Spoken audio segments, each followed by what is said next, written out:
Hello all, and welcome to another month of our Patch Tuesday webcast series. We'll be starting in just a few short moments, but I'd like to remind all attendees they're currently in listen-only mode. If you have any questions for us, feel free to drop them in the chat and we will answer them throughout the webinar. With that, I'm going to hand things over to the one and only Rob Brown. Thanks, Brian, and a very warm welcome to the April Patch Tuesday. It seems like it's actually come around pretty quickly. March was quite a quick month. You do have 4 weeks until the next one. We really want to say thank you to everyone for joining today. We really enjoy hosting these. This month, we're actually hosting it in our California office. It is gorgeous outside. The weather is fantastic. That might give us a false sense of security that we can go out and enjoy the sun. This month, we do have a very important Patch Tuesday for everyone. So there'll be plenty of work to do. And as usual, I'm joined by John Cassell. Do you want to introduce yourself? Yeah, thanks, Rob. Hey, everybody. John Cassell, Senior Solutions Architect with Syxsense. I've been in IT for many years, specializing in desktop and server operations. And at Syxsense, I mainly focus on customer implementation, training, and pre-sales. Thanks, John. And once again, I'm Rob Brown. I'm Head of Customer Success and Managed Services. The patching team at Syxsense have been deploying managed services and patching services for well over 15 years, and we've deployed over 100 million patches in that time. So everyone is welcome. So first, we're going to jump in some news, and this is actually the first one in this list. Is actually a very important piece of news. Microsoft is bringing .NET Framework 4.5.2, 4.6, and 4.6.1. They're bringing it to end of life later this month. Now, this is actually quite an interesting vulnerability, and I call it a vulnerability because it does have a patch, but when something like this goes end of life, it is actually no longer going to be updated by the vendor. So the only solution is to uninstall those .NET frameworks.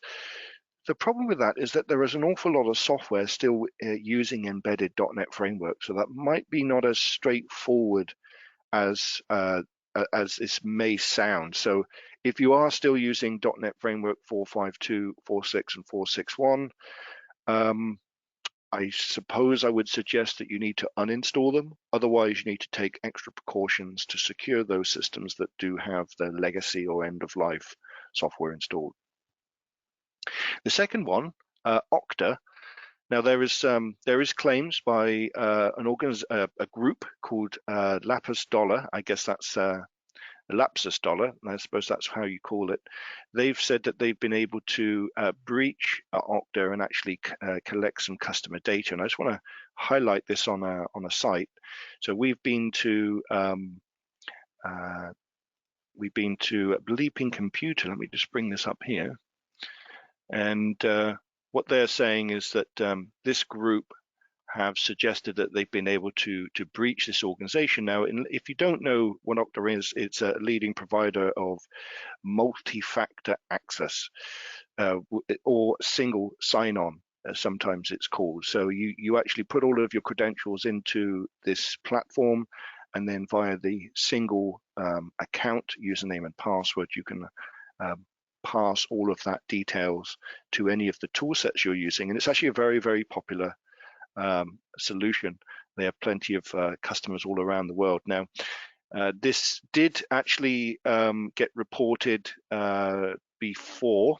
This was a screenshot that they took from January, so potentially this breach has happened earlier on in this year, but they have actually just brought it to life.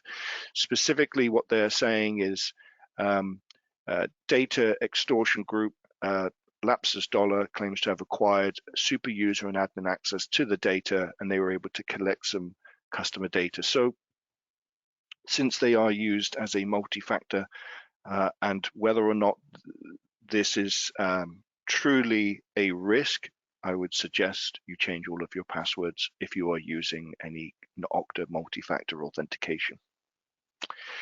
Second bit of news, is from Symantec. Now, this is actually very serious. This isn't actually a vulnerability specifically from VLC, but Symantec is saying that some hackers have been able to distribute a modified version of VLC to the web. So sometimes you can find these download sites and they look completely legit, and you can download software from those sites. And actually, it is the software you're expecting. So you don't really see the software operating any differently to how you're used to using it. However, Symantec is saying that there is a modified version of this, and this is being used to exploit and to provide malware attacks to devices that have installed it. And once the devices gained access, that victim's machine can be used in cyber attacks. It can also be used to weaponize other risks on the corporate network. Now, they're saying that this is VLC, if you didn't know, is a very, very popular media player. So it's used to play videos and other music on devices, and it is a free download. So you can literally download it for free. There's no need to subscribe to any licensing for it. So I want to highlight, if you are using VLC, please use your systems management toolset. If you use inventory or if you have a vulnerability scanner, scan your devices, make sure that the version of VLC you have is the authenticated version. Please don't use the version of the file. Try to use a multitude of data from the installer, such as the hash. The hash of the executable files is a really good identifier. Or you can use the version, the source, the install location, and the install date as ways of identifying if or not you have one of these malicious VLCs. If you are not able to prove that and you're still concerned, please uninstall VLC player from your machines until you can identify an actual legal version, because this is very, very, very serious. And lastly, I just want to mention that the president of the US has warned that Russian cyber attacks and demands greater cybersecurity preparedness. And this has actually been released on the CISA website. So specifically, there's a whole list of requirements that came out about the likelihood of any attacks on US. In fact, there is a lot of these on UK as well, but US and UK businesses, and that all federal agencies should immediately increase the cyber alert risk and ensure that some of the following are performed immediately, such as ensuring all software is up to date, and confirm that IT personnel have disabled all ports and protocols that are not essential for business purpose. And that's actually very, very tough to do. However, depending on your systems management tool set, that can be easier said than done. If you're able to view the ports that are open, close the ones that you don't need. If you have any kind of network tracking software, that would be really, really useful to know that what data is accessible both in and out to your machines. This would be a lot easier if you had a tool that could track your Windows firewall. So is it on? What ports are open? Just make sure that your ports that you need are allowed in the direction that you need that port open.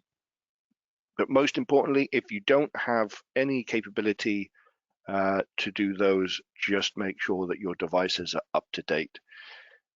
There's a lot of strategies available, ensuring that you've installed updates that are critical and high. If you can, just patch everything, but do it in a phased way. You can't always roll out everything inside a 30-day period. Distributed environments are very tough to patch, especially when you've got users working from home. If you have a cloud-based solution, that is a little bit easier, but try to patch everything that's critical and high. Once that is deployed, you can move through the severities to catch even the ones that are low and NA severity, because any vulnerability can be used as a point of entry into your environment. It only takes one device actually to spread ransomware across the organization. So with that, 3 pieces of news, and most of those news you can find most of the news I've just mentioned you can find on the Syxsense website. Okay, John, do you want to take us through the third-party vulnerabilities that you've been researching for us this month? Yeah, thanks so much, Rob. As I always mention, third-party patches are just as important as operating system updates to alleviate any potential attack vectors and ensure secure data. First, Adobe again dropped a number of updates across various products. Yesterday, Adobe issued updates across 4 separate product lines between Windows and Mac OS systems. These products include Acrobat and Reader, After Effects, Commerce or Magento, and Photoshop. I also want to mention before I deep dive into Adobe's updates, overall they resolved at least 78 documented software vulnerabilities. And since we started our Patch Tuesday webinar, this is the largest list of vulnerabilities that I've reported from Adobe. Of the 78 bugs, Acrobat and Reader had 62 separate vulnerabilities resolved, with 35 of them being critical in nature, and all having a CVSS score of 7.8, interestingly.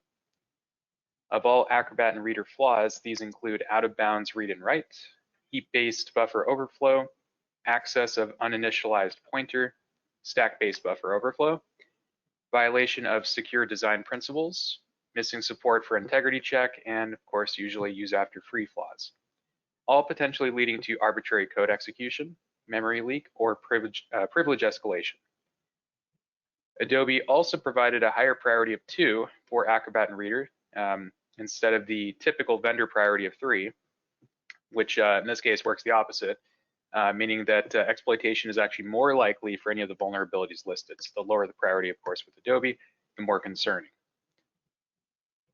The next Adobe product, After Effects, only patched 2 stack-based buffer overflow vulnerabilities, both critical in nature and with a CVSS score of, both CVSS scores of 7.8. Adobe provided a typical priority of 3, so no huge increase in risk. Adobe Commerce and Magento also received a patch for 1 vulnerability, but this improper input validation bug is rated critical and does have a CVSS score actually of 9.1. The overall vendor priority of Commerce or Magento is 3. However, for both of the products mentioned, the solution priority is 1. So if this applies to you, be sure to patch it immediately. Lastly, Adobe dropped patches for Photoshop to address 13 vulnerabilities, all critical in nature, and with the same CVSS score of, again, 7.8. These include out-of-bounds read and write, improper input validation, and use after free flaws, which are all leading to, again, arbitrary code execution. Fortunately, the